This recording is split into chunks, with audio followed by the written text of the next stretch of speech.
Hey guys, Joe Frank here, market analyst for YouTrading, and in today's video we're going to be taking a quick look at a trade idea that I'm currently monitoring. It is to do with dollar yen, which I've got on one-day candlesticks, as you can see here. And just to give a quick recap of the recent price action, so we've been in this uptrend now since sort of late March, but at the beginning of May we failed again for the second time this year to break above the 200-day moving average and to break above this key resistance zone in the sort of 137 to 138 area. Now, that was a key technical failure, and it looks like it's triggered a bit of a reversal. And now, potentially, we're going to break below the uptrend that's been in place since late March. This is the trade idea that I'm sort of thinking. If we break below this uptrend, below this little cloud of major moving averages, like we've got the 100 there around 132.8, we've got 50 there about 133.8, 21 there about 134.6. If we can break sustainably below these moving averages, then that would be confirmation of the break of that trend line. Then I would wait for a retracement, and then the target would be, I mean, you could have a few potential targets, but my major one would be the March low, but you could potentially hold all the way to yearly lows or lower if you think that dollar is going to be heading lower.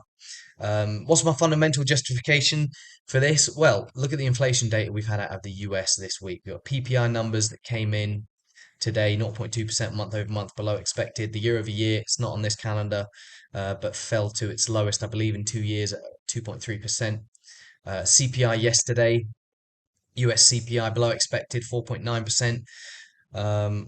So progress back towards the Fed's 2% inflation target is there, which for now argues for the fact that the Fed's going to pause interest rates in June and basically not do any more rate hikes at all this cycle. The cycle's done. The current range, markets are thinking 5 to 5.2%. Is the highest that interest rates are going to go.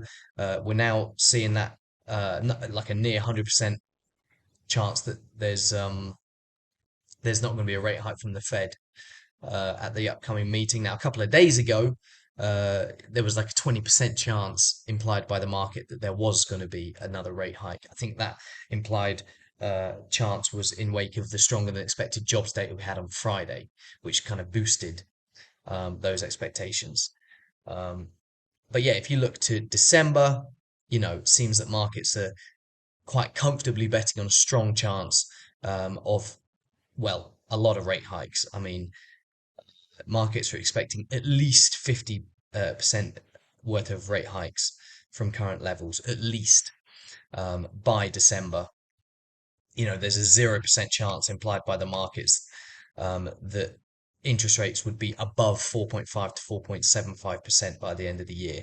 And we're pricing a really strong chance of 75 basis points worth of rate hikes, a really strong chance of 100 basis point worth of rate hikes by the end of the year. So, yeah, markets telling a story that the Fed rate cutting cycle is coming. I think that is the right assumption at the moment because well, one of the biggest and most important things is the contraction in bank lending that we've seen since the early March sort of mini bank crisis, which has seen a number of banks go under since then.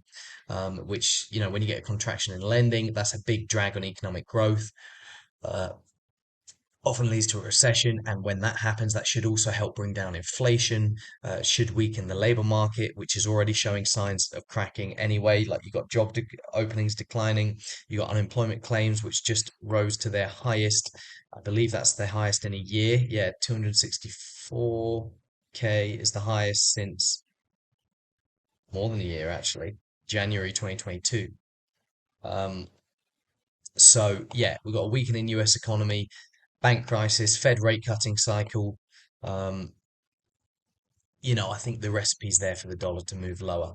It's just, maybe things are getting oversold and overshorted, and you can see the dollar's actually pushing higher. The Dixie, anyway, not against dollar yen's not moving today, but the Dixie's moving, potentially just because people are closing out on short positions. But yeah, that's what I'm looking at in dollar yen, guys. So I hope you all enjoyed the video. I hope you all found it informative, and I will see you all in the next one.